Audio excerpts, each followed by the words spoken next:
Gracias, maestro Carlos. Te agradezco la presentación. Desde luego, más que correspondido en términos de la amistad que nos une desde hace muchísimos años, muchísimos años, que he tenido el privilegio de contar con tu amistad y con el privilegio también de estos 2 últimos años de ser profesor en el ICE. Pues muchas gracias. Vamos a hablar de Vasconcelos. Como bien dijo el maestro Carlos, yo soy un apasionado de Vasconcelos. Disfruto mucho hablar de él, trabajar de él. Es todo un personaje. Y bueno, todos quienes puedan, desde luego, yo sé la complicación, encender sus cámaras como lo está haciendo Gabriel. Yo se los agradeceré porque siempre me gusta pues ver qué cara ponen cuando hablo, ¿no? Gracias, Lucerito. Sé que a veces las conexiones no son lo más favorable para mantener la cámara abierta, entonces lo entiendo, ¿no? Vamos a hablar de Vasconcelos, ¿no? Voy a iniciar la charla haciendo una semblanza biográfica de Vasconcelos. Me parece importante porque hay que entender al hombre, ¿no? O sea, no solo para entender su pensamiento pedagógico, hay que entender también un poco al hombre. Me voy a permitir compartir la pantalla.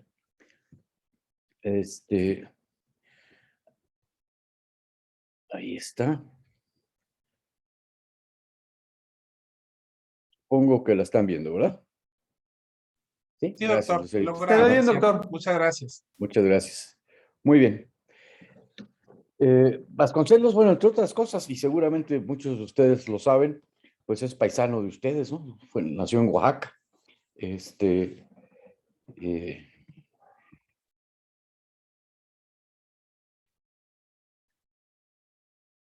Él es oaxaqueño, es uno de los ciudadanos oaxaqueños, yo creo, de los más distinguidos, aunque vivió poco en Oaxaca. La verdad es que la mayor parte de su infancia la pasó en la frontera norte, en Coahuila, y, y se educó en Estados Unidos, en Eagle Pass, en una escuela en Eagle Pass. Pero bueno, ya lo irán conociendo, ¿no? Entonces, Vasconcelos nace en Oaxaca el 27 de febrero de 1882, pues ya siglo XIX, ¿no? En el siglo XIX, y muere, bueno, estudia Derecho en la universidad, en la entonces Universidad de México, que así se llamaba nada más, posteriormente Universidad Nacional de México y más adelante Universidad Nacional Autónoma de México, ¿no? ¿Por qué estudia Derecho? Porque al igual que los grandes personajes de finales del siglo XIX, principios del siglo XX, porque no había de otra, ¿no? Tenemos a grandes filósofos, Antonio Caso, al antropólogo, el hermano, se me fue ahorita el nombre, que también obviamente de apellido Caso, que tuvieron que estudiar Derecho, ¿no? Porque no tenían muchas opciones para ello, ¿no? Y entonces, pues, porque era lo que les quedaba, pues, ¿no? Si no era ingeniería o medicina o cosas así, ¿no?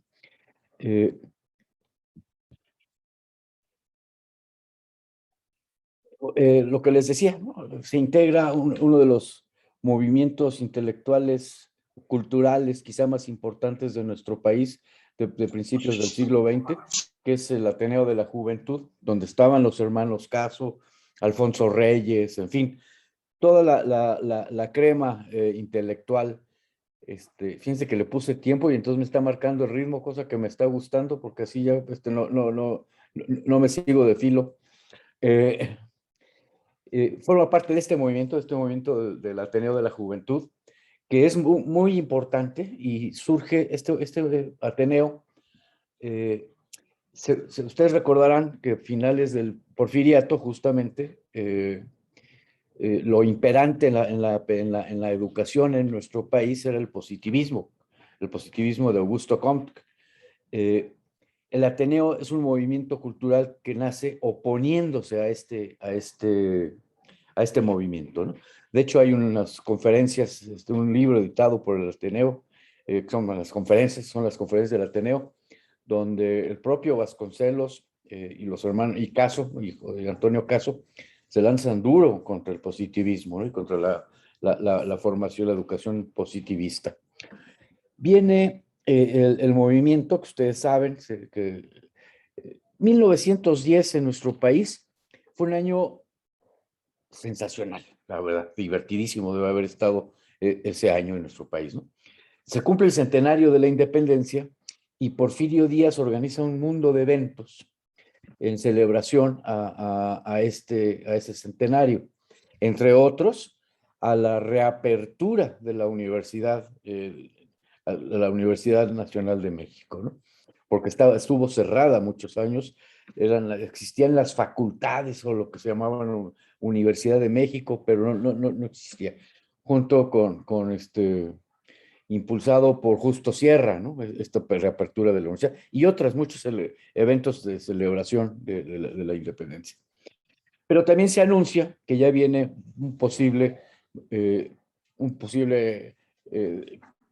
que Porfirio Díaz deje el poder, ¿no? Y entonces se organiza un partido antirreeleccionista, todos lo sabemos, ¿no? Este movimiento que inicia la Revolución Mexicana el 20 de noviembre, ¿no? Primera revolución que se anuncia, ¿no? Que se anuncia con día y hora anunciada, ¿no? Y se cumple, ¿no?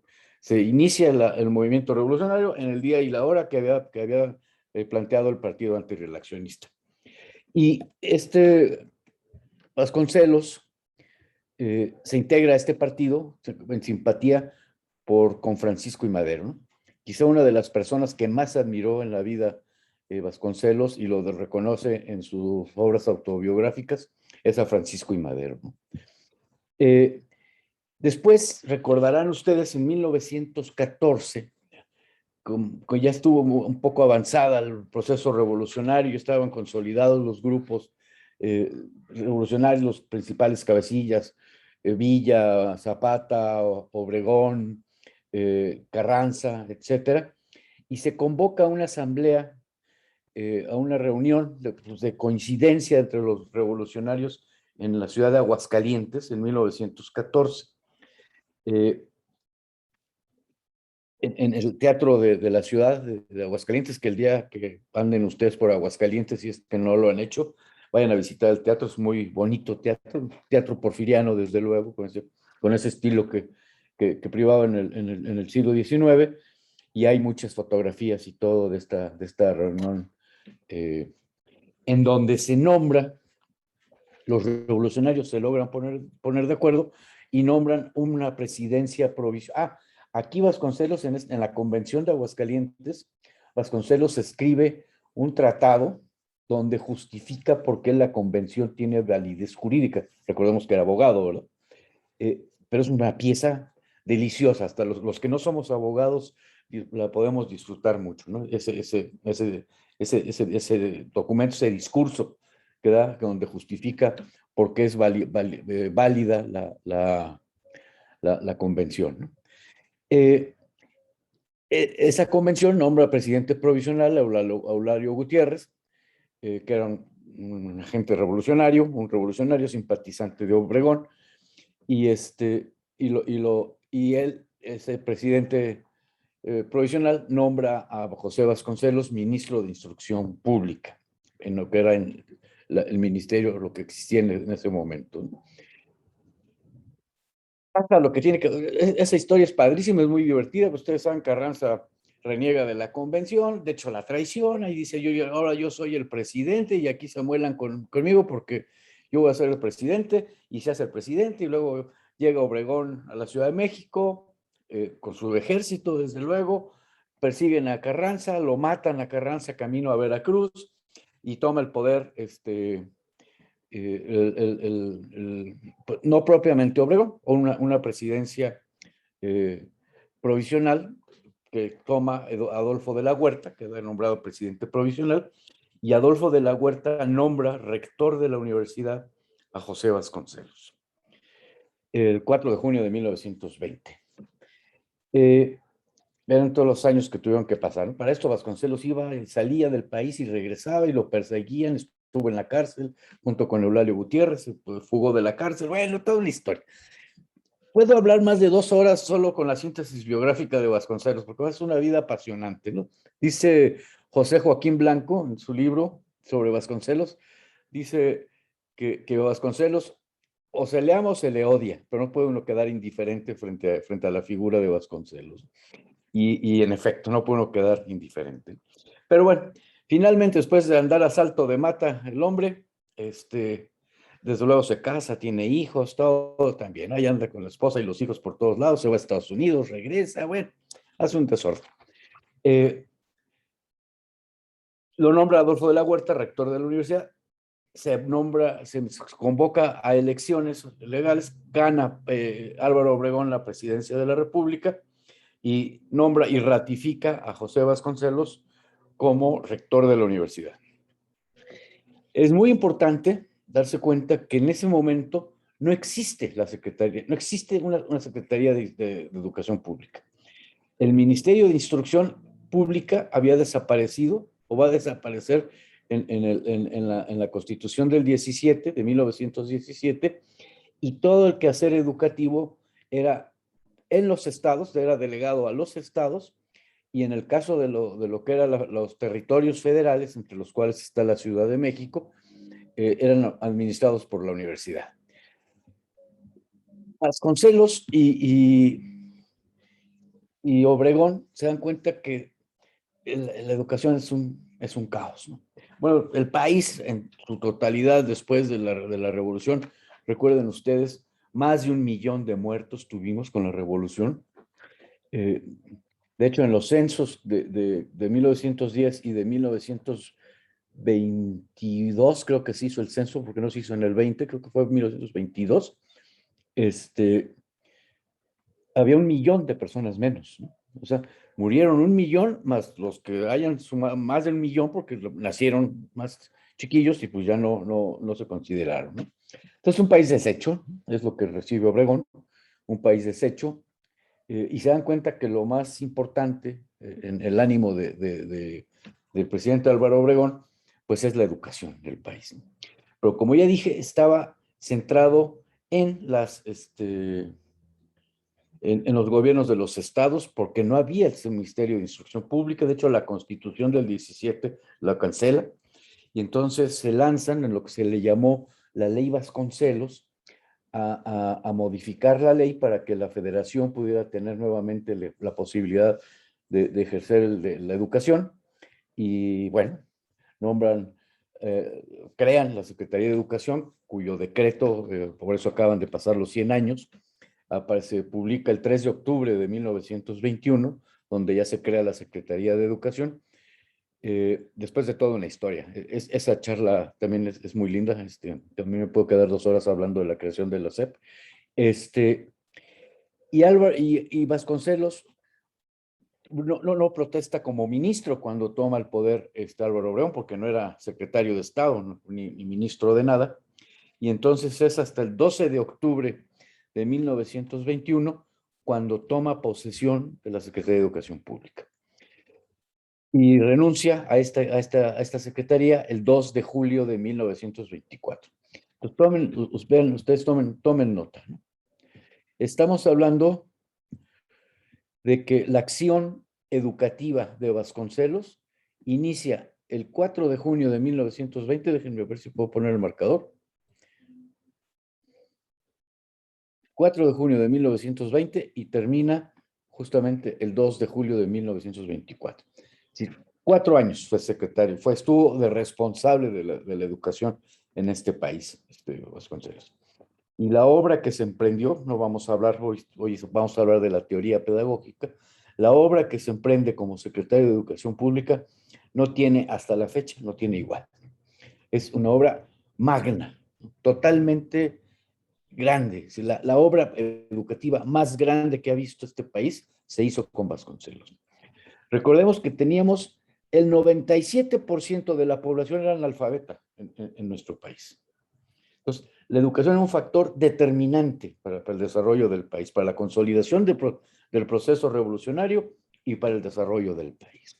Entonces, fue un trabajo realmente titánico el que hace Vasconcelos.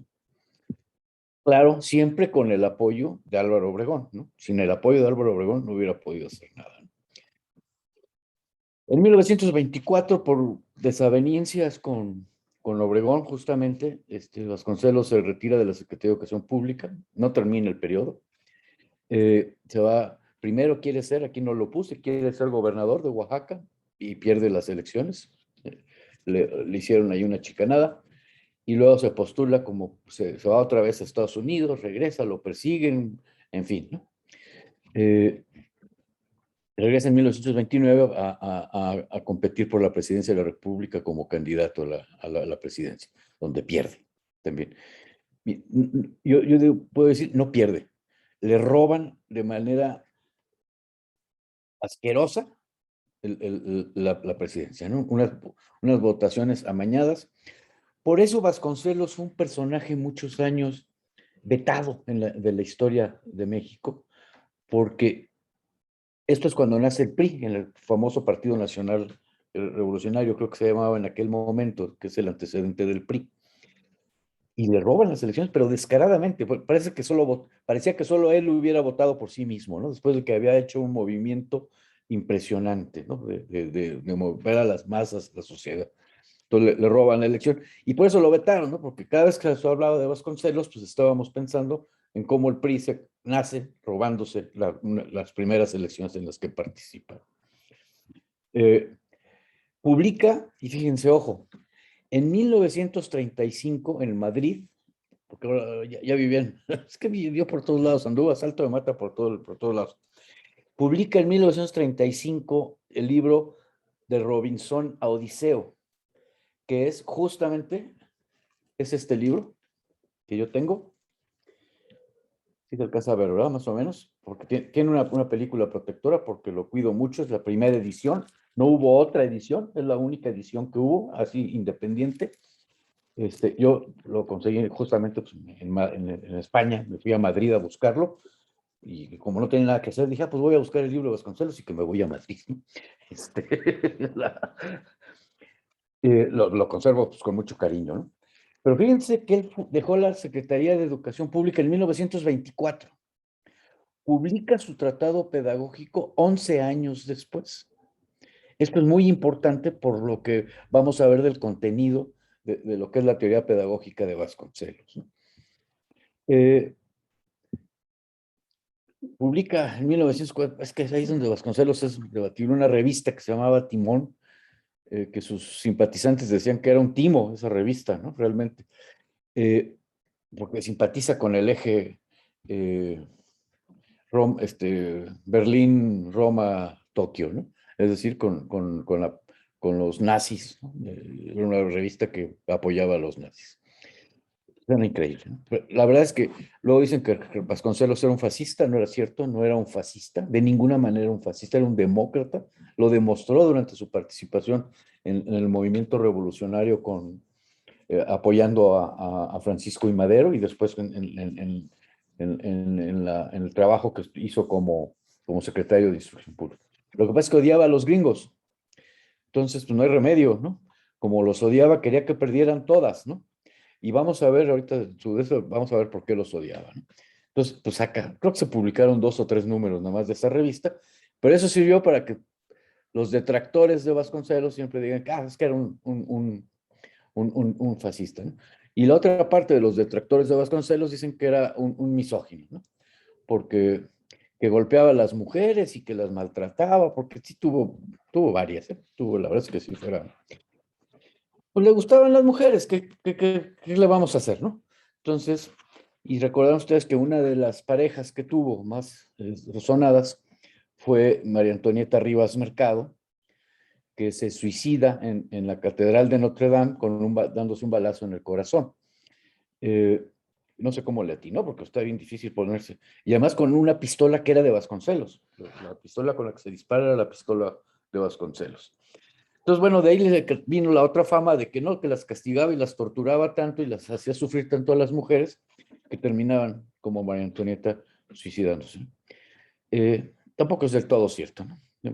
Hay una novela que escribió la nuera de María Antonieta Rivas Mercado, que se llama La sombra del ángel, que es padrísima novela, pero es novela, ¿eh? No es histórica, no es historia.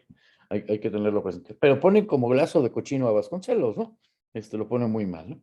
Y no es cierto, Blair se apellida la autora de esta novela. Bien, que era esposa del hijo de María Antonieta Rivas Mercado.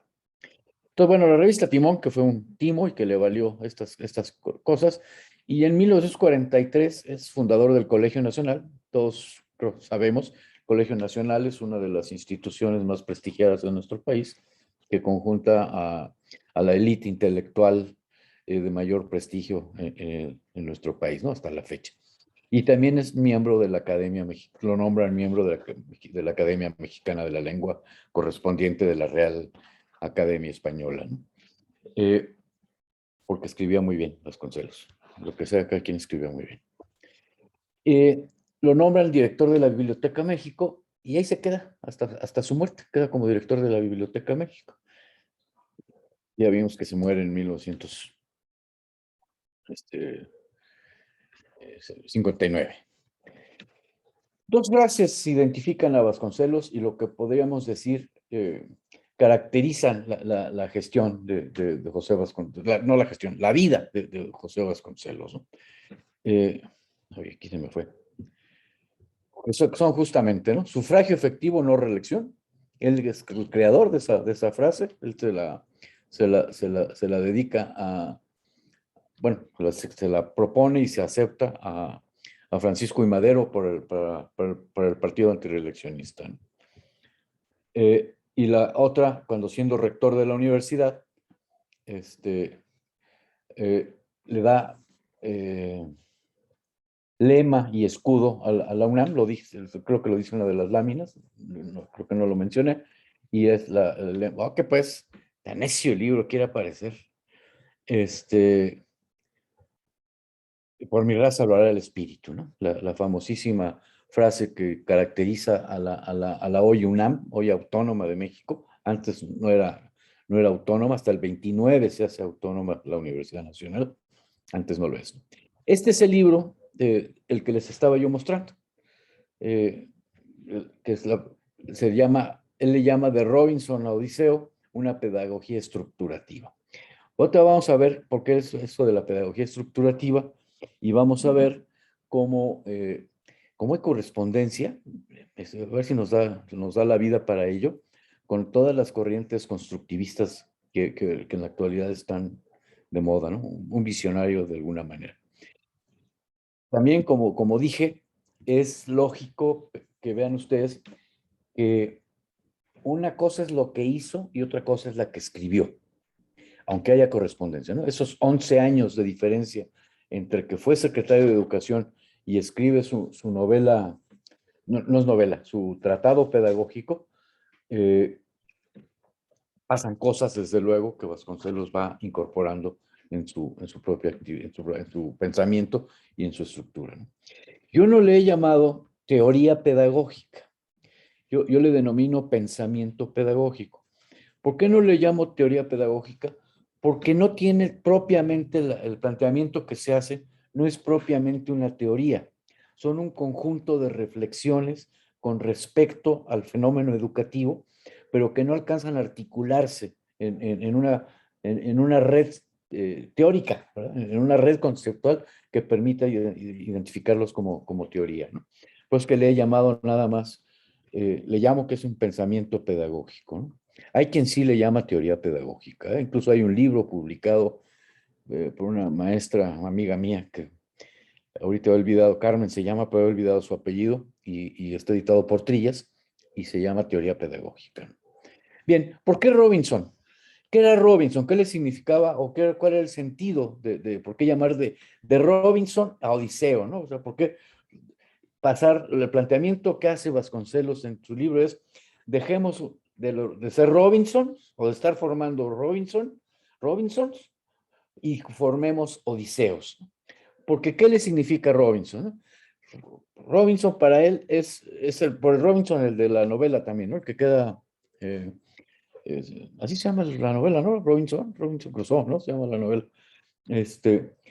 Caracteriza el pragmatismo anglosajón, ese Robinson, ¿no? Es técnico, lo principal es la técnica, lo fundamental es la técnica para la vida del pragmatismo anglosajón, el eficientismo, ¿verdad? Haciendo a un lado toda condición humana, ¿no? O característica humanista y metiéndose en los principios eficientistas para formar a los individuos, ¿no? Dice, el Robinson es improvisador y es astuto, pues sí, ¿no? Como el Robinson Crusoe, ¿no? Justamente, ¿no? Tiene una característica principal, es materialista. Su sentido más importante es el materialismo. ¿Qué hace el Odiseo? ¿Qué caracteriza a Odiseo? Lo caracteriza el rescate de la tradición latina, o sea, lo que nosotros somos, lo que es nuestra naturaleza, ¿no? No, perdón, naturaleza no, nuestra esencia cultural, nuestra tradición cultural. El humanismo, ¿verdad? El Odiseo acuérdense de la Odisea, ¿no? La novela, pues es la característica más clara del humanismo, ¿no? Eh, el, el totalismo clásico, ¿no? Básicamente, si nuestra tradición literaria incluso, pues casi es basada en los textos de tradición griega, ¿no? La Ilíada, la Odisea, etc. Defiende la metafísica.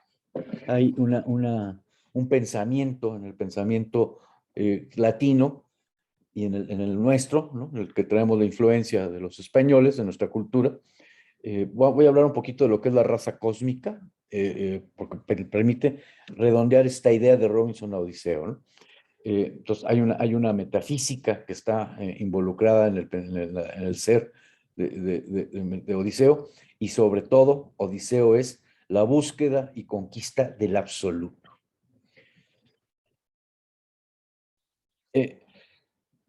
Vasconcelos muere siendo hermano terciario franciscano.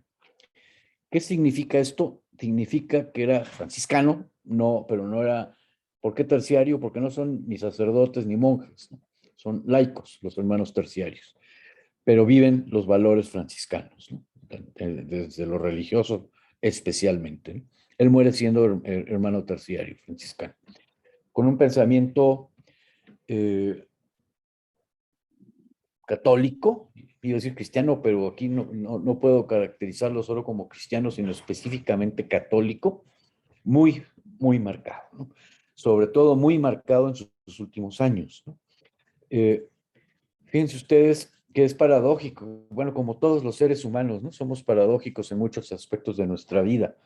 El caso de él es que siendo un hombre tan creyente, pues tuvo muchas mujeres, pero nunca se divorció. O sea, estuvo casado, se casó muy joven, bueno, no era muy joven, se casó joven, y pues ahí fue compaginando su matrimonio con sus mujeres, ¿no? Como que eso no es muy propio del razonamiento, de la filosofía o de quienes de quienes viven, perdón, las creencias católicas, ¿no? Paradojas de la vida, ¿no? Paradojas de la vida. Queda viudo y vuelve a casar. Su hijo, no es, creo que es cuarto hijo, eh, todavía vive. Se casó con una pianista, su segundo matrimonio lo hizo con una pianista muy famosa, Esperanza, no recuerdo ahorita el apellido, y su hijo vive todavía, trabaja en la UNAM, por cierto, en el área de cultura de la UNAM, ¿no? Eduardo, creo que se llama el hijo. Muy bien. ¿Qué habla sobre la educación, Vasconcelos? Ya vieron el Odiseo, ¿no? Dice, el Odiseo y el naturalismo están en Rousseau, Dewey, Le Crowley y toda la escuela sajona. Se no sirven de nada. Así no sirven de nada. A Rousseau lo pone como lazo de cochino en este libro, ¿no? Pero de veras mal, lo deja mal parado. Lo peor es que uno lo está leyendo y dice, ching, creo que tiene razón, ¿no? En muchas de las cosas que está diciendo. Y este naturalismo es el buen salvaje, es dejar a los niños en un estado salvaje y demás, ¿no? De Dewey, pues no se diga, ¿verdad? De Dewey es justo. Dewey es el reflejo, es la pedagogía más clara de las características del Robinson que da Vasconcelos. Esa es Dewey, ¿no? Todo lo que dice es Dewey, es el postulado de Dewey, ¿no? A de Crowley, porque Toda la escuela nueva también la pone como lazo porque dice que no inspira, ¿no? Que no respeta nada, ¿no? Y dice esta frase, la escribe, ¿no? Dice, si hoy se desdeña al pedagogo es porque se le ha visto entretenido en el método y se ha olvidado de la meta. Y ahí nos incluye a todos, ¿eh? O sea, no solo pedagogos de profesión, sino maestros y todo, ¿no? Están más preocupados, lo dice, están más preocupados por cómo es la técnica de la enseñanza para cumplir con los principios del pragmatismo sajón, que por la meta que es justamente formar a los hombres, ¿no? Ahorita vamos a ver qué dice él que sería la meta de la educación, ¿no? Eh, ¿Cómo organiza y lo justifica aquí en su tratado pedagógico el sistema educativo cuando está como ministro, como secretario de Educación? El acuerdo de creación de la SEP es impresionante. Agarran todo, todo, todo, todo. Todo lo que tenga que ver con educación, cultura, todo se queda en la Secretaría de Educación Pública. Después hubo que empezar a sacar cosas, ¿no? Porque es impresionante, se agarraron todo. Ahora sí que hasta las bancas se agarraron, ¿no? O sea, todo formaba parte de la Secretaría de Educación Pública.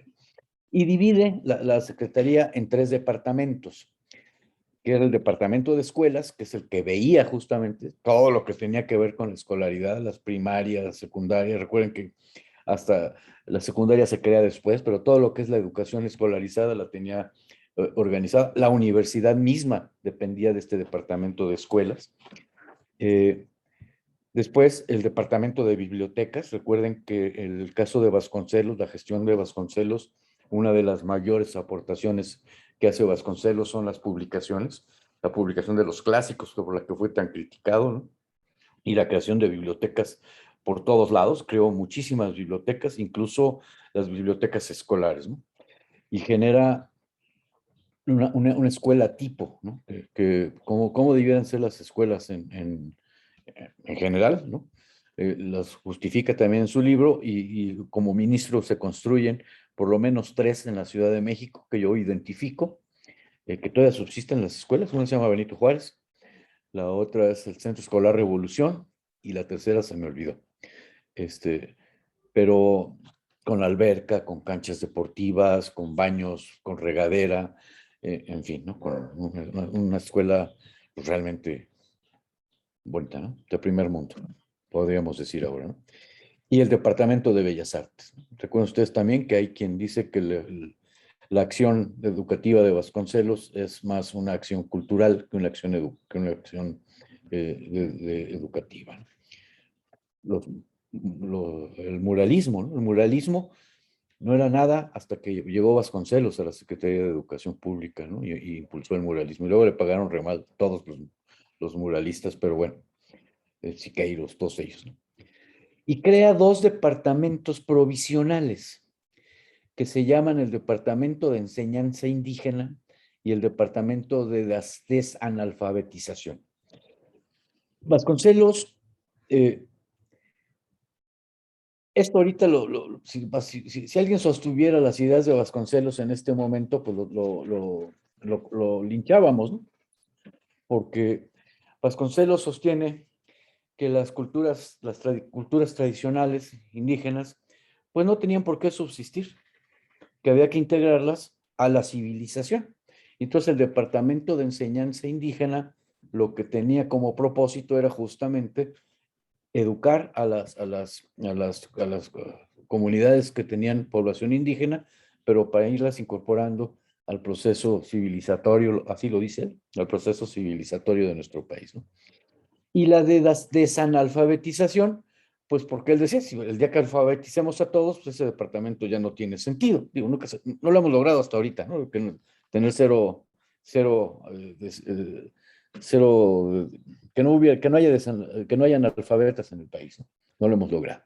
Pero bueno, esa idea no era mala, ¿no? Pues porque vamos a crear un departamento que tarde o temprano va a cumplir con su propósito.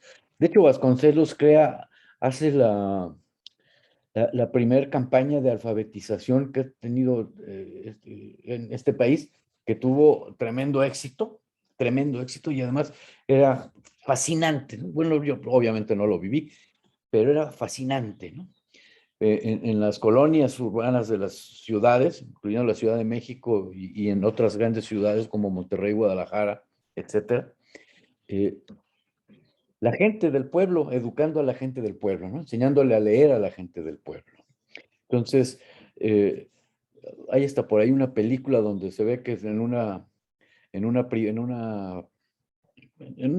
edificio de renta de departamentos, cómo llegan la gente que sabe leer, llega a la tarde de su trabajo, sacan sus mesas y las gentes van llegando, los trabajadores de las fábricas y demás, y ahí se ponen a enseñarles a leer y escribir. Fue un movimiento realmente importante el que hizo Vasconcelos con esa campaña de desanalfabetización. Su pedagogía estructurativa. Es muy difícil hacer una síntesis, muy complicado. De verdad, es mi mejor esfuerzo, ¿no? de síntesis, y siempre creo que queda corto el asunto, ¿no? Pues son puras citas, voy a traer puras citas de Vasconcelos, ¿no? Dice, toda pedagogía implica una tesis sobre el destino y no solamente una ciencia de los objetos. Nuevamente, ¿no? Vamos a la finalidad. No nos quedemos con los procesos, ¿no? Vámonos a la finalidad última. Eso es lo que debe aspirar la pedagogía, ¿no? A irse hacia allá, ¿no? Lo dice, vea en cada niño la promesa de una gran alma. En vez de la bestezuela, que está contra Rousseau, ¿no? En vez de la bestezuela de los naturalistas, en lugar del hombre abstracto del racionalismo y por encima del hombre social de los positivistas, ¿no? Entonces, me parece que es claro cómo está el planteamiento que hace Vasconcelos en lo que concibe como pedagogía, ¿no? Entonces, el hombre necesita una crianza que sea medio para la vida y una vida que sea camino de salvación. ¡Pum! Nos vamos, ¿verdad? Ya nos fuimos hacia lo más alto, hacia lo divino, ¿no? Sí. La educación tiene su propósito salvar. Textual, así lo dice, la salvación del hombre. Ese es el propósito último de la educación. Que no suena tan feo, ¿no? Más bien que no suena mal. Puede uno creer o no, puede uno ser religioso o no al respecto, pero hoy con otras palabras, pero decimos que el propósito final de la educación, el final es la felicidad. Es formar seres felices. Si no pretendemos eso, ¿qué estamos creando? ¿Qué estamos haciendo con la educación? ¿No? Y entonces, pues esto es muy parecido, ¿no? Es el fin ulterior, pero claro, en términos vasconcelianos, la felicidad es la salvación del alma, ¿no? La salvación del espíritu. De hecho, cuando la frase esta de la UNAM, por mi raza hablará el espíritu, en 1950 y tantos, 60 todavía estaba vivo Vasconcelos, entonces en 1950 y újule, quizá a principios de los 50, hubo un movimiento en la UNAM que quería quitar ese lema, porque ¿qué dice? Por mi raza hablará el espíritu, ¿qué significa? Y entonces se hizo un movimiento, se sometió al Consejo Universitario una propuesta de lema distinto. No lo recuerdo de memoria cuál era el lema que proponían, pero era horrible, así, por la ciencia y la técnica, una cosa así. Y Vasconcelos se enojó, ¿no? Dijo, ¿cómo es posible? Afortunadamente el Consejo Universitario no lo aprobó, ¿eh? Y se mantuvo, ¿no? El espíritu. Por mi raza hablará el espíritu. Y entonces estaba tan enojado Vasconcelos que no es cierto lo que dijo, no es verdad lo que lo dijo. No es verdad que era lo que él pensaba. Dice, y además quiero decir que cuando yo dije por mi raza hablará el espíritu, yo me refería al Espíritu Santo. Y todo, una institución laica por naturaleza y se está refiriendo al Espíritu Santo, ¿no? Pero no es cierto, él no pensaba en eso, estaba pensando en la idea de la raza cósmica. Lo puedo demostrar, lo puedo demostrar, pero pues eran ganas de fregar, ¿no? Dicen, me quieren quitar mi lema, pues ahora los friego, ¿no? Y no lo cambiaron. Más allá del adiestramiento de la ciencia, acompañar al espíritu en su maravilloso desenvolvimiento. Qué frase, ¿no? A mí me parece una super frase de veras, ¿no? Que podemos, insisto, con diferencias a lo mejor ideológicas, religiosas, políticas, pero hay que ir más allá del adiestramiento en la ciencia y en la educación, ¿no? Y qué mejor que acompañar al espíritu, ¿no? En su maravilloso desenvolvimiento. A mí me parece una super frase. Luego, aquí concebimos la pedagogía como experiencia que acompaña la conciencia desde el juego infantil, a través de la prueba y el drama, hasta el goce de la iluminación, la revelación y la gracia. ¿Qué gracia? La gracia divina, ¿no? La revelación de qué, ¿no? Pues la revelación de Dios, ¿no? Es decir, todo lo conduce hacia allá, ¿no?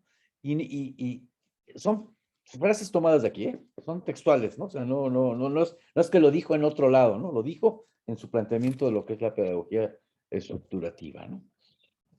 Y pues está bien, ¿no? Está bien, pues así lo cree el hombre, ¿no? Así. Por eso señalo los años de diferencia, ¿no? Porque si ustedes revisamos y revisáramos los discursos cuando fue ministro de Educación, secretario de Educación, perdón, a lo que escribió acá, no se va a ver esta correspondencia tan directa, ¿no? O sea, por eso digo que mi tesis doctoral es sobre Vasconcelos y se llama El pensamiento pedagógico y obra educativa de Vasconcelos, ¿no? Porque las distingo, o sea, son muy importantes las dos, muy importantes, pero una cosa hizo y otra cosa escribió, ¿no? Y tiene discursos maravillosos cuando era secretario de Educación, ¿eh? Hizo cosas realmente extraordinarias. Era un hombre extraordinario, pues, ¿no? Aunque se le odie, no puede uno más que decir que era un hombre realmente extraordinario, ¿no? Como casi todos mis amigos oaxaqueños, ¿no? Extraordinarios en general, ¿no? ¿Cuáles eran los principios, no? Ayudar, educar, los principios educativos, ¿no? Ayudar a construirnos el destino. Esa es la educación, ¿no? Ayudar a construir nuestro propio destino. Concebir y organizar sistemas mentales. ¿Se dan cuenta? ¿A qué les suena eso?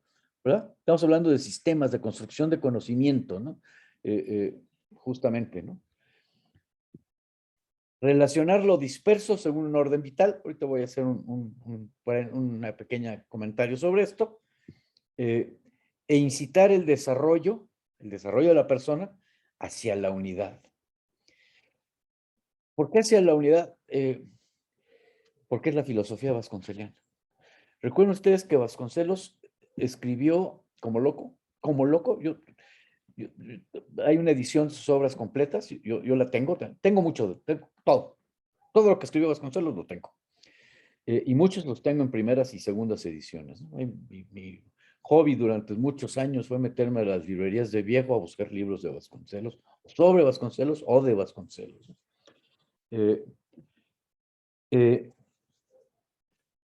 Su filosofía se llama monismo, ¿no? El monismo, mono de uno, ¿no? El monismo estético, él denomina hacia a su filosofía, ¿no? Por eso es incitar el desarrollo hacia la unidad, ¿no? ¿Quién es la unidad? ¿Verdad? Dios, ¿no? Dios en su Trinidad, ¿no? Es la unidad desde la teología católica, ¿no? Ordenar los conocimientos de acuerdo a su esfera. Ahorita vamos a ver cuáles son las esferas que propone Vasconcelos. La instrucción, otra vez, constructivismo. La instrucción parte de la construcción de conocimientos, justamente. Es paradójico o llama la atención que él maneje en esta pedagogía. Bueno, desde lo de pedagogía estructurativa ya nos da una idea, ¿no? De que estamos hablando de estructurar la personalidad del ser humano, ¿no? Y la actuación individual sobre la social del hombre, ¿no? ¿Sí? Muy bien.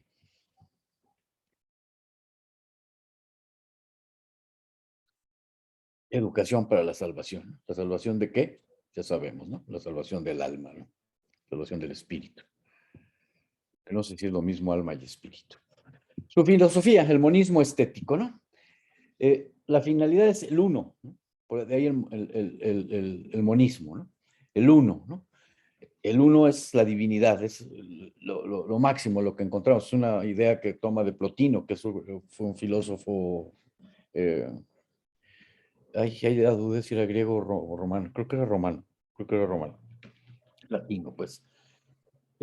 La energía fluye hacia la unidad, que no es otra esa unidad que Dios. ¿Sí? La experiencia estética, dirá Vasconcelos, es el camino para llegar a la unidad, ¿no? Pero visto la estética aquí, no solo como la apreciación de lo bello, que es lo como regularmente entendemos a la estética, ¿no? Sino cómo vivir lo bello. Es lo que plantea Vasconcelos, ¿no? Vivir la belleza, ¿no? Esa sería la idea de la experiencia estética. No la contemplación, sino la vivencia que se tiene de la belleza. ¿Cuál era su método? Él divide el saber humano y consecuentemente la experiencia pedagógica en tres ámbitos, que son la filosofía de la física, que es el conocimiento objetivo o ciencia de los hechos, que pues es lo que todos sabemos, ¿no? La experiencia y demostración activa y reflexiva. El mundo de lo ético, ahí está dicho, ¿no? Conocimiento de las ciencias de la conducta en general, es lo que ya visto como disciplinas en las ciencias de la conducta. Él habla de una normatividad persuasiva, es decir, ayuda a convencer a la gente de qué es lo bueno, qué es lo correcto, cómo actuar correctamente, y obviamente el mundo estético, ¿no? El conocimiento de la belleza, la armonía o la conciencia, la ciencia del espíritu, ¿no? Que esta se da a partir del contagio y la revelación. Entonces, estos son los tres principios sobre los cuales ordenará su pedagogía, ¿no? ¿Cómo divide las materias? Así se dividían las materias. De hecho, así se dividieron. Esto sea correspondencia con lo que se hizo en la acción educativa. En también tres áreas: el conocimiento objetivo o ciencia de los hechos, donde estaban las matemáticas, geografía, historia natural, física, química y lógica, ¿no? El conocimiento ético, vamos igual, ¿no? Vamos lo físico, lo ético, o ciencias de la conducta, donde mete la biología, la fisiología, la psicología, la moral y la sociología. Y finalmente el conocimiento estético, que era pues, la plástica, la música, la poética, la filosofía y la religión. Fíjense, la religión no está en lo ético para él, la religión está en lo estético, porque es la que nos va a revelar al uno, ¿no? Que nos va a permitir revelar al uno y trascender, ¿no? Doctor Benito, ¿Sí? disculpe, lo que pasa es que creo que se quedó congelada una diapositiva en pedagogía estructurativa. No sé ¿Dónde está? si Ya no se vio a los demás les...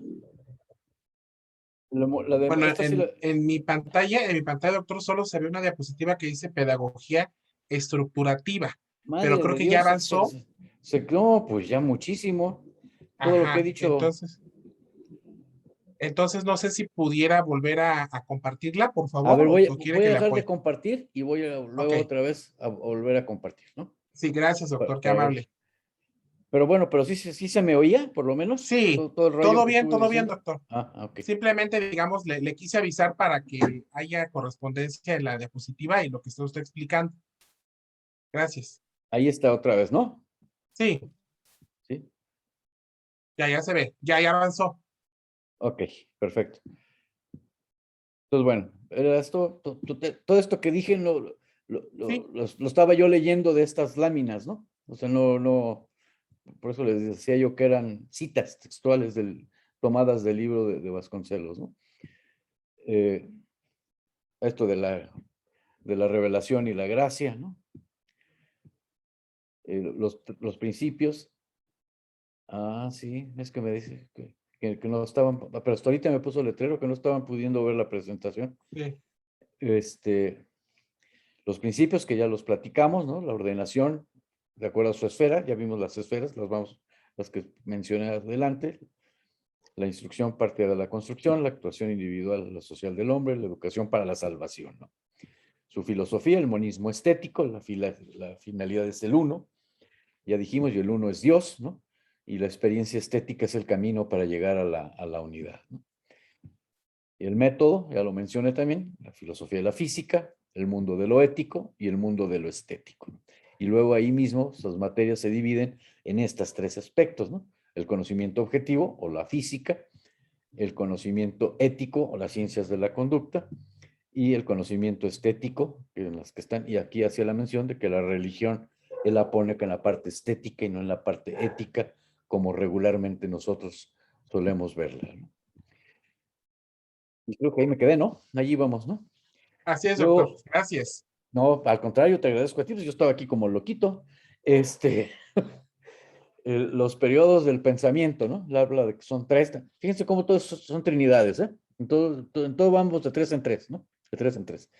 El periodo el poético, donde predomina la explicación por imágenes, son periodos del pensamiento, ¿eh? El discursivo, que es la explicación racional de las cosas, dice que de hecho así avanzamos, ¿no? Y en parte tiene razón, o sea, vamos primero a conocer por imagen, ¿no? Luego pasamos a la racionalidad de las cosas, y bueno, al final pues es la visión coherente, el religioso, ¿no? En su totalidad, reducido el mundo objetivo a simple marco de la acción trascendente, ¿no? Y ahí pone como ejemplos a Cristo, y a Buda, y a otros grandes de las religiones, ¿no? Los actos que caracterizan la acción, pero como aprendemos, es el acto de repetición primero, ¿no? Repetir, repetir, repetir, ¿no? Que ustedes recordarán que hoy los constructivistas nos están diciendo que no critiquemos la memoria, ¿no? La memorización, que hay que revalorar. Estoy lleno de moscos, me están pique y pique. Estoy haciendo aquí estoy realmente de mártir de la conferencia porque me están picando los moscos. Es que entró mi perrita y me dejó la puerta abierta aquí en mi estudio. La repetición, que abarca todo fenómeno sensible, la energía cambia, se disgrega o se reconcentra, pero no se pierde, ¿no? Eh, los actos desinteresados, que es el del mundo moral justamente, ¿no? Se traslada de un sujeto a otro por un impulso generoso, ¿no? Que es la educación, ¿no? O sea, justamente aquí es donde él valora a la actuación del docente, ¿no? Dice, es un acto de generosidad, ¿no? Así, tal cual, ¿no? De generosidad plena, ¿no? Y el acto incremento, ¿no? Que nos obliga a dejar de ser nosotros, pues se funde nuestra masa individual en el infinito y nos hace sentir el infinito, ¿no? Sentirnos infinitos. Es muy padre esa parte. Los tres estados sociales, otra trilogía, ¿no? Los tres estados sociales.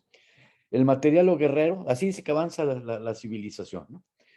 Pasamos que donde impera la materia y no hay más ley que la violencia. El intelectual o político, donde ya prevalece la razón y se crean leyes, y se crean normas y adquiere significado la política para la convivencia, ¿no? Y finalmente, el estado espiritual o estético, ¿no? Prevalece el sentimiento creador, la simpatía y la belleza. Comte, Augusto Comte, el padre del positivismo, también plantea los tres estados sociales, habla de la ley de los tres estados sociales, nomás que Comte los plantea estos estados sociales como el teológico, el metafísico y el positivo. O sea, diferente de lo que propone Vasconcelos, ¿no? Pero finalmente diferente. O sea, no pretende ni siquiera conciliarlo con el postulado de Comte. Recordemos que es antipositivista Vasconcelos, ¿no? Totalmente antipositivista. ¿Qué es la raza cósmica, Vasconcelos? La raza cósmica es un libro que se publica, creo que en 1929, antes de empezar su campaña eh, como, como candidato a la presidencia de la República.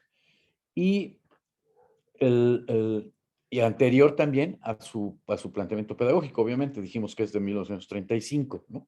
Entonces, esta fusión, esta idea de la raza cósmica es algo que le valió a Vasconcelos un gran reconocimiento, sobre todo en América Latina. ¿Recuerdas que le decían el maestro de América, ¿no? Se le conocía como el maestro de América.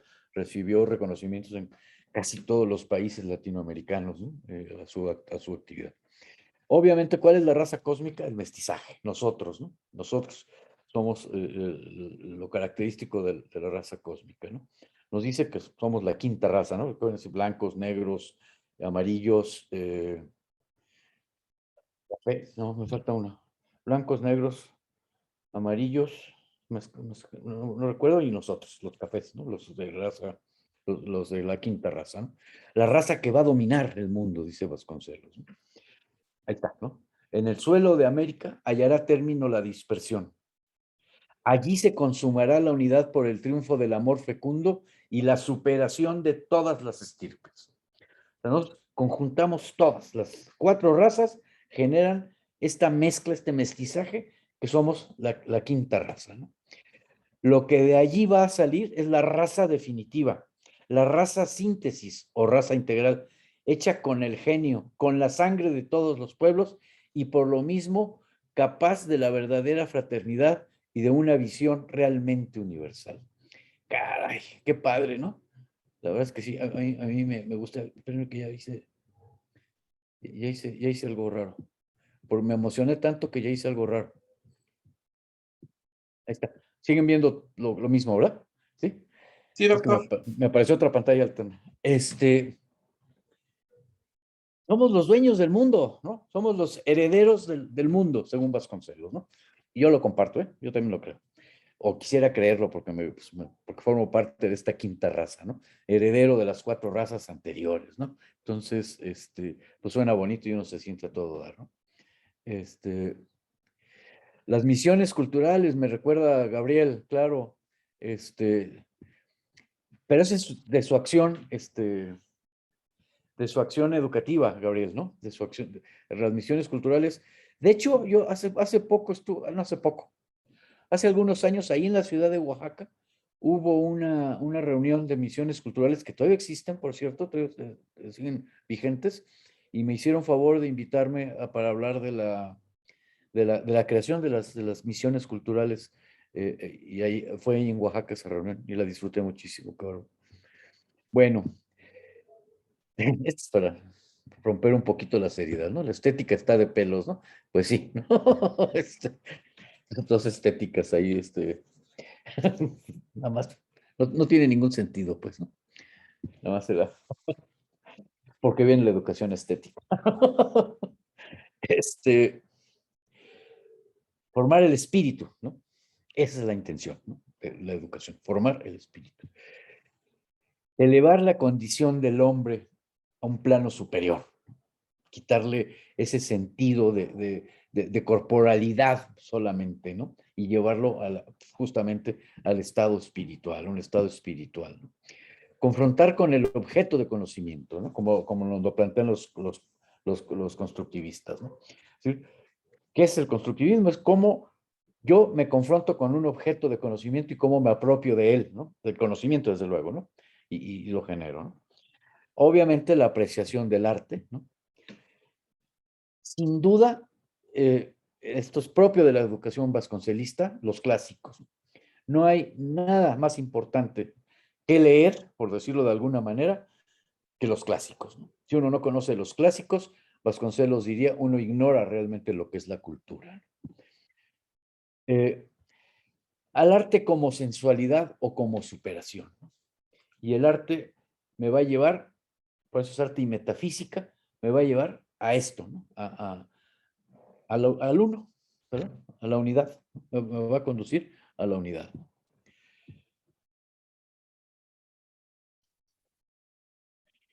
Y bueno, obviamente, arte y cultura, ¿no?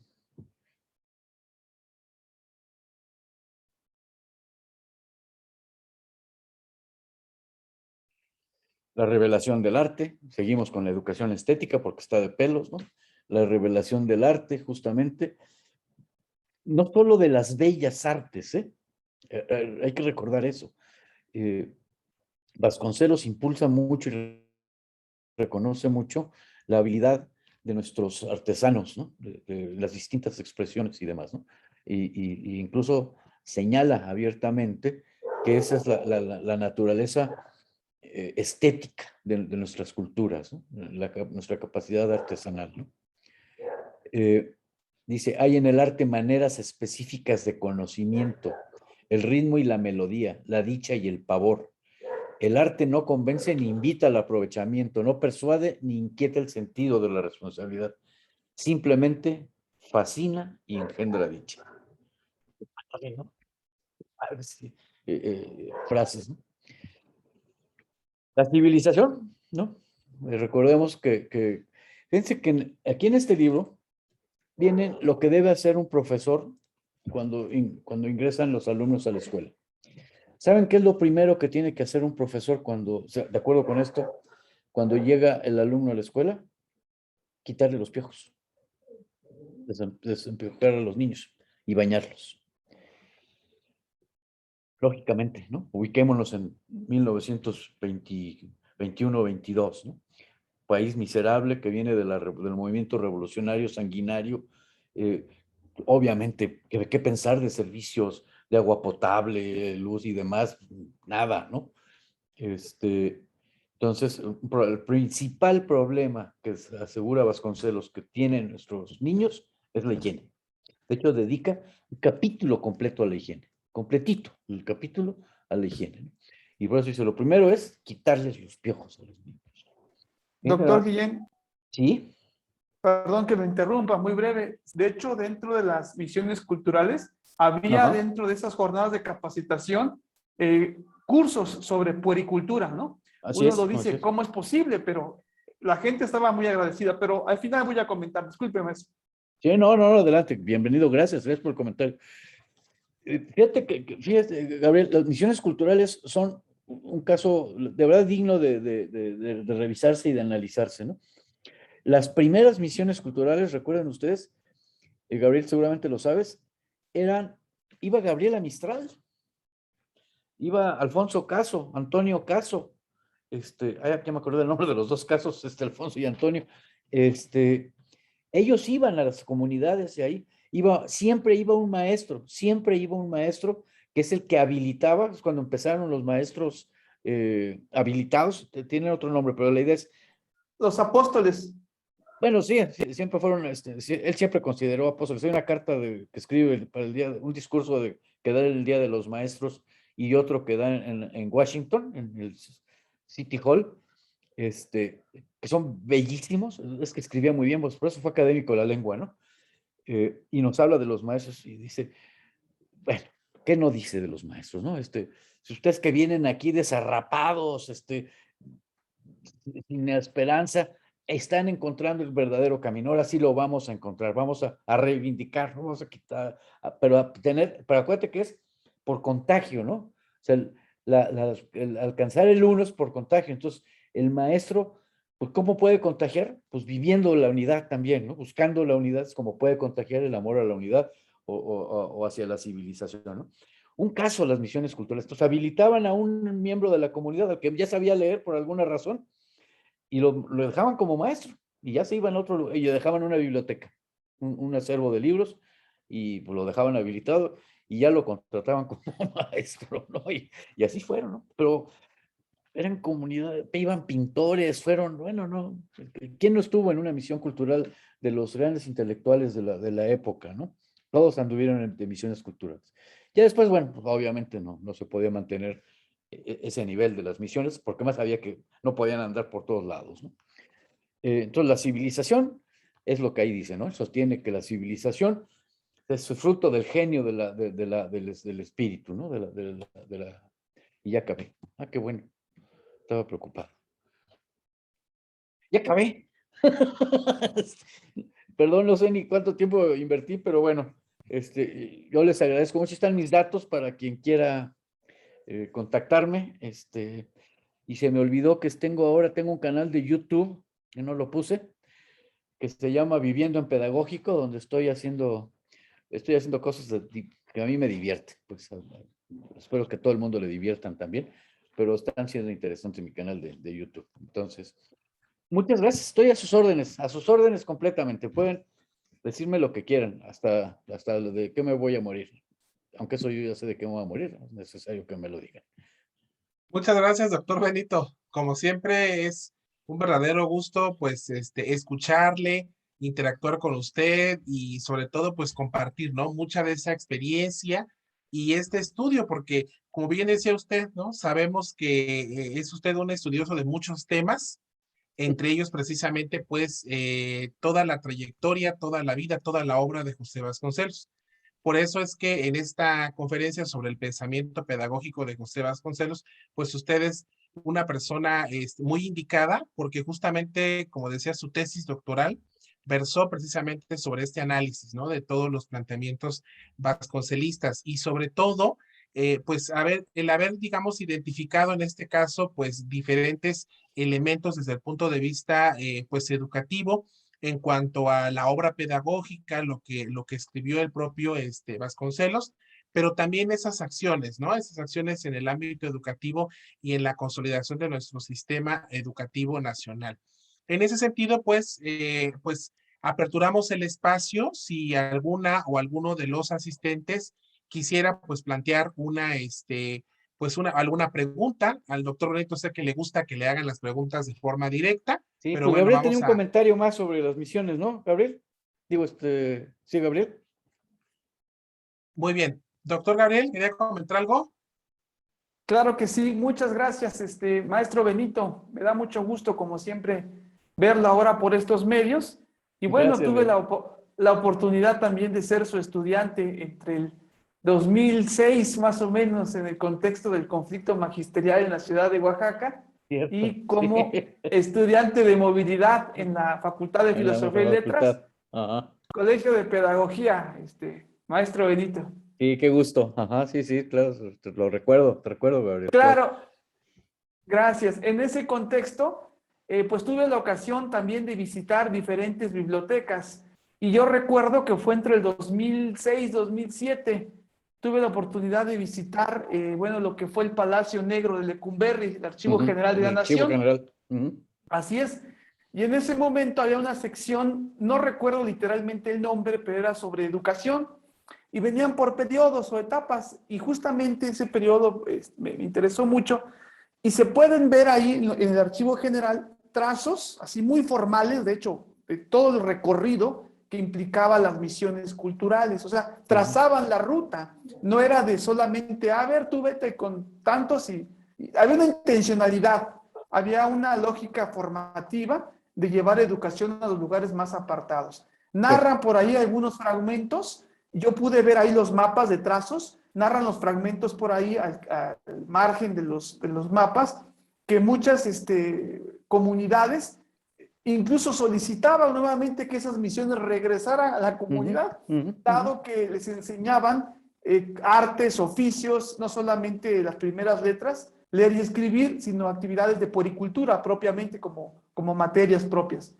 Y Y bueno, economía para el hogar a las mujeres. para el hogar, Iban, y les llevaban clases de cocina, de cómo aprovechar los recursos de la región. Eran padrísimas esas misiones, sí. sí, hasta Perdón. para crear animales, la crianza de animales y Ajá. demás.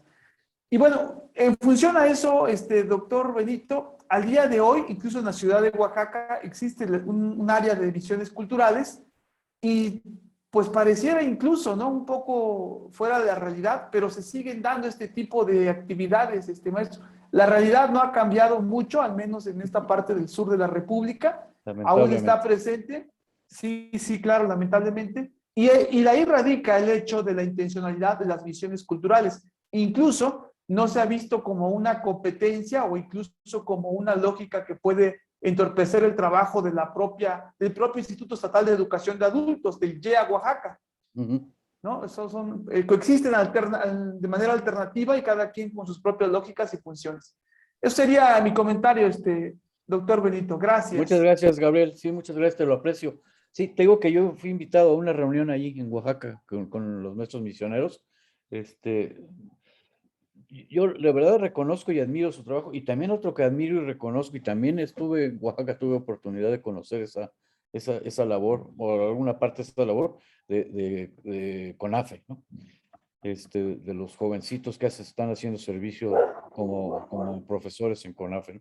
Yo, qué barbaridad, cómo admiro, realmente los admiro profundamente, me parecen sensacional lo que están haciendo. Ahí hay una mano de Octavio Cortés, creo que quiere también hacernos algún comentario. Octavio, por favor. Hola, buenas tardes. Gracias Buenas por la tardes. plática, doctor. Tengo dos dudas, dos preguntas. Ujú. La primera, ¿cuál fue la participación del Ateneo de la Juventud en la Revolución Mexicana? Ok. Si los filósofos del Ateneo participaron en la revolución o solamente fue José Vasconcelos. Y la otra, ¿cuál es el papel o cuál sería el papel del rescate de los autores clásicos en nuestro sistema educativo actual? Esas serían mis dos preguntas. Ok, de los clásicos estamos hablando, ¿verdad? De los clásicos clásicos. Bueno, primero vamos sobre los personajes del Ateneo. No hicieron nada. No se involucraron en el movimiento armado, ¿no? El único que se involucró realmente, y obviamente no con las armas, sino como el intelectual de Madero primero y después apoyando a la Convención de 1914, fue bajo José Vasconcelos, ¿no? De hecho, una de las acciones que se emprende después por el Ateneo es la creación de la Universidad Popular, se llamaba. Esta Universidad Popular se formó con los ateneístas que todavía estaban vinculados, pero ya había pasado el movimiento armado. Tanto el Ateneo como la propia universidad, que se acuerdan que se creó en 1910, que ahí estaban la gran mayoría de los ateneístas, no se metieron en el movimiento armado para nada, no participaron de la revolución. Eso, incluso hay un documento donde se les critica fuertemente, ¿no? Por no haber participado, por no haberse comprometido con la revolución. Tampoco estuvieron con el otro bando, ¿no? Simplemente se hicieron hacia atrás, ¿no? Y ahora sí que pues, ahí nos avisan cuando terminen, ¿no? Para regresar a nuestras tareas del pensamiento, ¿no?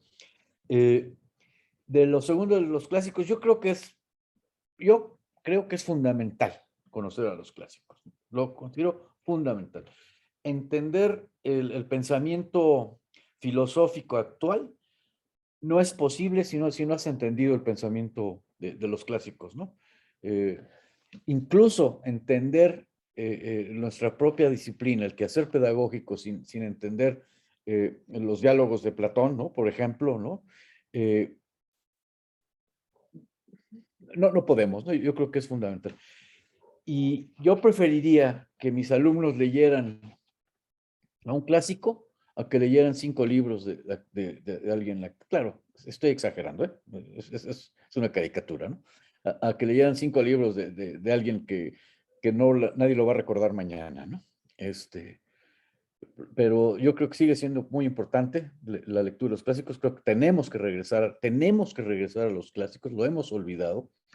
Hemos olvidado el libro, ¿no? Y esto de la pandemia ha sido un factor todavía más agregado a olvidarnos del libro, ¿no? Yo recuerdo entrar a la habitación de mi hijo cuando todavía vivía yo con ellos, o ellos vivían conmigo. Sí, ¿verdad? Ellos vivían conmigo, ¿no? Mi hijo estudió en la Facultad de Filosofía y Letras también, estudió Historia y luego estudió Letras españolas. No exagero, ¿eh? Eran así, de fotocopias. Kilos de papel de fotocopias. Y nació en una familia, pues de padres, ambos, su madre y yo, pues profesores universitarios y todo, una familia que vive de los libros, que comparte los libros, ¿no? Y entonces, pero es que no le daban oportunidad, no le dejaban leer libros, le dejaban leer partecitas de libros, ¿no? Entonces perdimos la cultura del libro, ¿no? Y ahora con eso de la pandemia, pues igual está pasando, ¿no? Es decir, los sistemas que estamos usando así virtuales, pues nosotros le enviamos el documento al alumno o a lo mejor hasta un libro en PDF, pero decimos, lee el capítulo 1 y ponte abusado, ¿no? Y hay, quién sabe qué haga después con el PDF, ¿no? Yo creo que después vamos a tener eh, computadoras llenas de libros de PDFs, ¿no? De documentos, artículos, ¿no? Porque no tenemos libros, ¿no? se hemos perdido. Yo creo, valoro y creo mucho que debiéramos rescatar los clásicos. Sin duda, sin duda. Gracias. ¿Alguna otra pregunta? Gracias, doctor. Esta Pati González, ¿eres Pati González, la hija de Oscar? Sí. Sí, hola, estoy aquí escuchando, pero pues yo voy completamente dirigida a grupos vulnerables, Sí, lo sé. Ajá. como lo han visto. Soy psicóloga y también de padre historiador, entonces estoy aquí escuchando un poco sobre esta plática. Y yo también querría hacer una pregunta, pero no sé qué tan Tú ya apta tienes sea la para esta palabra, plática. viene. Hay una brecha educativa que se hizo a partir de la pandemia más grande, con los niños con discapacidad, esa población que ha sido invisible. Y bueno, si vamos a la niñez, pues también los niños que están pues en estas comunidades, ¿no? En Oaxaca, en estos lugares, hay alguna, estamos creando estrategias desde lo que yo trabajo, estamos creando estrategias para tratar de que esta brecha no sea tan grande, ¿no? Todos los medios digitales justamente son para niños sin discapacidad, pero ¿qué pasa con un niño con síndrome de Down? ¿Qué pasa con un niño que tiene Diego. discapacidad auditiva, visual? ¿Qué pasa con estos niños, no? Entonces, yo estaba escuchando toda esta parte de la pedagogía enfocada un poco a mi tema. Qué bien. Muchas gracias, Pati. Saludos a tu papá. Su papá, somos amigos desde hace siglos, de la niñez prácticamente. Sí. Sí, mira, no, yo creo que hay dos grandes problemas que nos está trayendo la pandemia que se están empezando a estudiar, pero no hay todavía grandes aportes. Uno es justamente las brechas, las brechas, la brecha digital, ¿no? En principio, y las brechas que está dando por territorios, ¿no? Es decir, no en todos lados tenemos la simple conexión a internet, no es igual en todo el país, no es pareja, etcétera, ¿no? Y la otra, lo que se está denominando los déficits de aprendizajes, ¿no? Los niños regulares, pues, ¿no? Que se están cursando las materias, la hipótesis es que están aprendiendo menos, ¿no? Ese es el déficit de aprendizaje, ¿no? Y no lo hemos medido, y la SEP, hasta donde yo entiendo, no está haciendo estudios al respecto, lo están haciendo gente independiente, ¿no? Y es muy importante, ¿no? Es decir, vamos a tener una generación o varias perdidas en términos de los aprendizajes obtenidos por los muchachos, ¿no? Entonces, es algo que sí, en fin, sí, pues no tiene nada que ver con Vasconcelos, pero es una realidad que apabulla en nuestro país, ¿no? Estos déficits y estas brechas que estamos estableciendo y que yo no veo, además, no veo estrategias formales para reducirlas, ¿no? Es decir, lo que Patti nos platicó en este momento, pues es una acción que ella está realizando con un equipo de trabajo, pero son independientes, no son oficiales, no tienen un apoyo oficial. Entonces, qué bueno, y que ojalá surgieran muchos grupos más así, ¿no? Pero también su nivel de alcance, pues está limitado a sus propias posibilidades, ¿no? Entonces, pero no es para desalentar, Pati, al contrario, es para que tú continúes y tú y tu equipo sigan adelante haciendo el bien por esos niños, ¿no? Que tanto lo necesitan. Muy bien. ¿Alguien más? Gracias. Gracias a ti, Pati. ¿Alguien más desea hacer alguna pregunta al doctor Benito Guillén? Si la pregunta es cuál tequila me gusta más, les puedo ya decir que yo soy corriente para beber, el Espadín. Yo, puro Espadín. Digo, ¿qué mezcal? Dije tequila, me equivoqué. ¿Qué pasó, doctor? Sí, Es el mezcal. perdón, sí. Acuérdese que virtual, aunque sea virtualmente, está en Oaxaca, Sí. está en el ICE, pero además en la tierra de José Vasconcelos, ¿eh? Sí, el Espadín, para mí el favorito es el Espadín, ni modo. Muy bien, doctor. Pues Bueno, muchísimas pues gracias a todos. creo que no hay ninguna otra pregunta, entonces pues vamos a realizar el cierre de esta interesante conferencia. Doctor Benito, le vamos a hacer entrega pues virtual de una constancia por su pues destacada participación.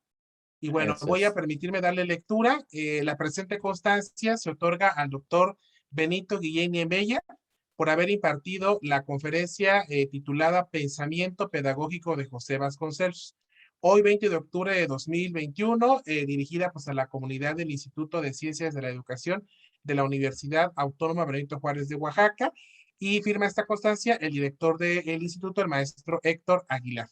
Muchas gracias, doctor Benito, como siempre, un verdadero gusto escucharlo, poderlo pues saludar y sobre todo seguir aprendiendo con ese pues legado tan grande que ha dado durante muchos años, pues no solo en el estado, no solo en nuestro instituto, sino yo me atreveré a decir que a nivel nacional. En definitiva, siempre escucharlo es muy grato, uno aprende bastante. Y en ese sentido, pues queremos agradecerle y a nombre pues del director, pues esta oportunidad sobre todo, ¿verdad? De haber participado. Muchas gracias también Muchas a gracias, quienes no, nos hombre. acompañaron. Muchas Adelante, gracias a doctor, todos disculpe. también. Sí, no, simplemente reiterar mi agradecimiento. Ahí guárdenme la constancia, un día voy a ir por ella. Espero que sea muy pronto. No se Muy preocupe, bien. doctor. Aquí lo esperamos para disfrutar, como dice usted, de la comida típica del estado y acompañada pues de un mezcal, como usted lo comentaba, un mezcal de Oaxaca. Muy bien. Muchas gracias. Muchas gracias a Bueno, todos. y muchas gracias a todas y todos quienes estuvieron participando en esta conferencia, al público en general, a toda la comunidad de docentes, estudiantes, administrativos del Instituto de Ciencias de la Educación. Gracias por haber estado en esta conferencia. Muy buenas tardes para todas y todos. Hasta luego.